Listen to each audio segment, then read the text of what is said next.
보시면 이중매매는 채권자 평등의 원칙이에요. 그다음에 또 한 가지는 우리나라는 등기에 있어서는 성립 요건이에요. 그래서 형식주의이기 때문에 먼저 등기를 가져와야 소유자가 돼.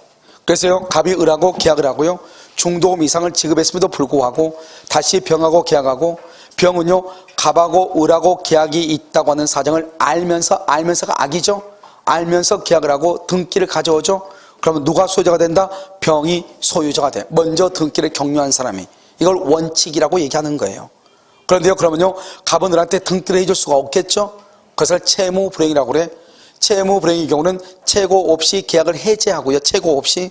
그 다음에 이행불능 당시, 즉 갑이 매도인이 제2 매수인에게 등기를 해준 날, 이행불능 당시를 기준으로 손해배상을 청구할 수 있는 거예요.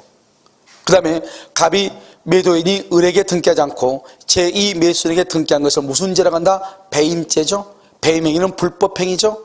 그래서 을은 갑에게 불법행위에 대해서 손해배상을 말할 수 있다, 청구할 수도 있다, 이렇게. 아시겠죠?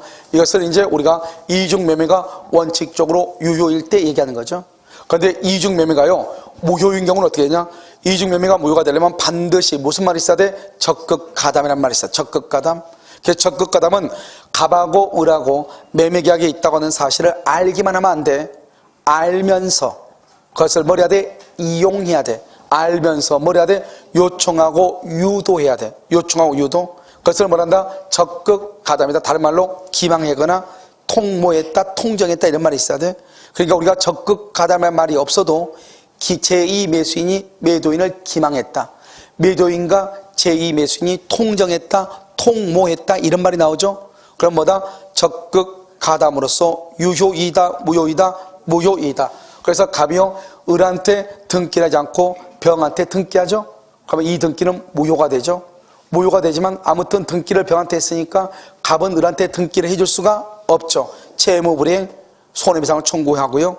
그 다음에 배임죄가 되죠. 배임죄, 불법행위가 돼서 손해배상을 청구할 수 있다. 을은 갑에게요.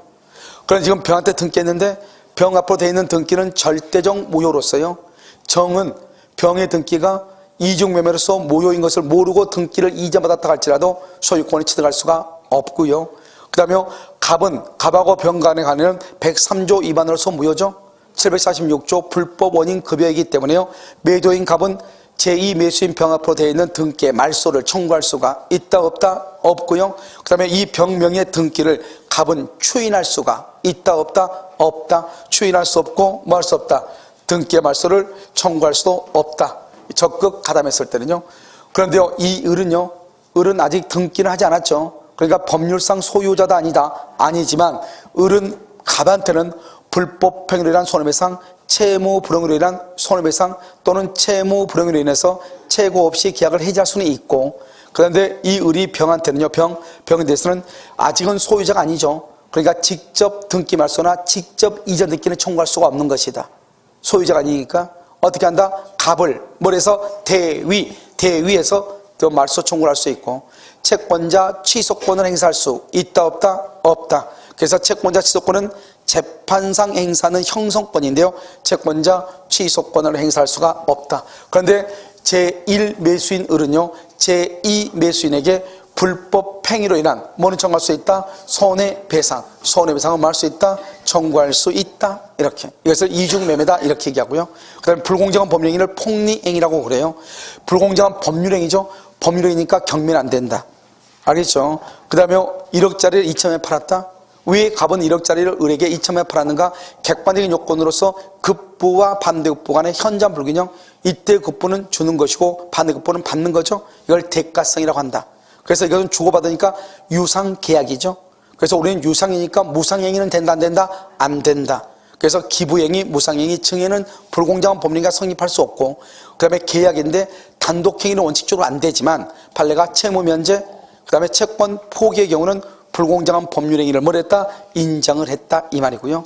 그 다음에 현저한 불규정은 3배에서 4배 정도 차이가 나야 되는데, 이 불규정인지 여부는 법률 행위시를 기준으로 판단하는데 어떻게 판단한다? 구체적 개별적인 사안에서 사회의 통념에 따라 객관적 가치를 기준으로 판단한다. 알겠죠? 객관적 가치, 이렇게. 그 그 다음에 주관적인 요건으로 공박, 경솔, 무경험은 모두 있어야 돼. 하나만 있어도 된다. 다 있어도 되고 하나만 있어도 되고. 그래서 공박하거나 공박 또는 그래야 되겠죠.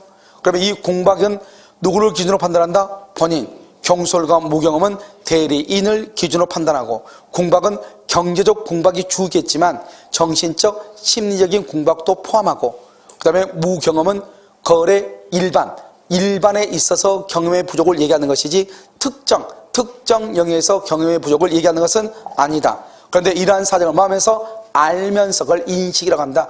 이것을 이용하려는 의사, 이것을 폭리의사 또는 폭리행위의 악이라고 그래. 반드시 이용하려고 하는 뭐가 있어야 돼? 의사가 있어야 불공정한 법률행위가 성립하는 것이고, 이것을 이용하려고 하는 의사가 없다? 그럼 불공정한 법률행위는 성립할 수가 있다 없다? 없다 이렇게요. 그럼 우리가 급부와 반대급부 간의 현장 불균형 객관적인 요건이 있다고 해서 피해자의 공박이나 경솔이나 무경험이 추정되는 것은 아니다. 만약에 불공정한 법률행위에서 무효가 되면은 피해자는 폭리자한테 반환을 청구할 수 있지만 폭리자는 피해자에게 반환을 청구할 수가 없다 이 말이죠. 그렇다면 주관적인 요건과 객관적인 요건이라고 하는 것은 피해자가 입증한다, 폭리자가 입증한다. 피해자 무효를 주장하는 자가 입증을 하는 것이고, 불공정한 법률행위에서 무효는 절대적 무효로서 을이 그것을 병에게 처분했다 할지라도 병은 뭐를 불문하고? 선악을 불문하고 소유권을 취득할 수 없고, 그 다음에 무효행위 추인이 된다 안 된다? 안 된다. 뭐는 가능하다? 무효 행위의 전환은 가능하지만 뭐는 안 된다? 추인은 된다 안 된다? 안 된다. 이렇게 아시겠죠? 잠깐 쉬도록 그렇게 하겠습니다.